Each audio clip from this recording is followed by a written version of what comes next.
Évangile de Jésus-Christ selon saint Marc. En ce temps-là, un lépreux vint auprès de Jésus.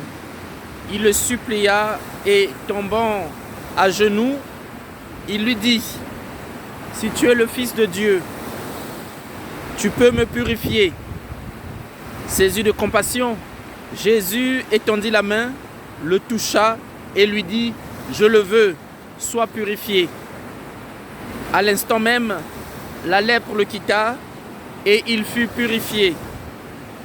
Avec fermeté, le Seigneur le renvoya aussitôt avec cette interdiction en lui disant : « Ne le dis pas à personne.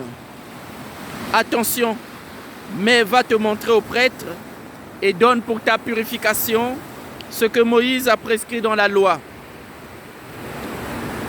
Cela sera pour les gens un témoignage. » Une fois parti, cet homme se mit à proclamer et à répandre la nouvelle, de sorte que Jésus ne pouvait plus entrer ouvertement dans une ville, mais restait à l'écart, dans des endroits déserts. De partout, cependant, on venait à lui. Parole du Seigneur, nous rendons grâce à Dieu.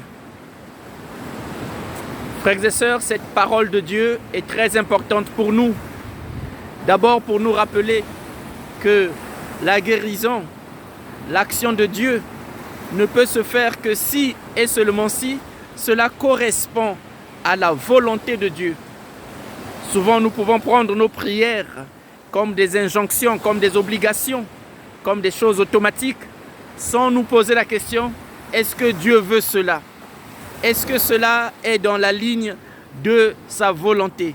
Est-ce que c'est sa sainte volonté que je dois faire ou est-ce que c'est Dieu qui doit faire ma volonté ? Une autre chose importante, la lèpre n'est pas qu'une maladie. La lèpre est aussi l'expression d'un mal spirituel. C'est le fruit du péché. Et donc cet homme est doublement exclu. Il est exclu de la présence de Dieu, mais il est aussi exclu de la présence des hommes, de la cité. Il est exclu de la ville. Les lépreux, on les mettait à l'écart. Les lépreux, on ne voudrait surtout pas rentrer en contact avec eux. Les lépreux devaient annoncer leur venue en criant « impur, impur, impur » pour que ceux qui entendent quittent le chemin pour éviter la contamination, la contagion, pour éviter l'impureté. Mais à la fin de cet évangile d'aujourd'hui, qu'est-ce que nous voyons ? Nous voyons que c'est Jésus qui devient comme un lépreux. Car c'est maintenant lui qui ne peut plus rentrer ouvertement dans des villes. C'est maintenant lui qui se tient dans des endroits déserts. Et c'est maintenant lui qui est impossible, qui est dans l'impossibilité d'avancer et de vivre librement et ouvertement. Il est obligé de rester dans des endroits déserts. Il doit éviter des villes. Il ne peut plus rentrer ouvertement dans des villes parce que c'est lui qui se retrouve exclu de la ville. C'est vraiment l'expression de ce que Jésus est. Il est celui qui est venu nous chercher. Il est venu prendre sur lui nos infirmités.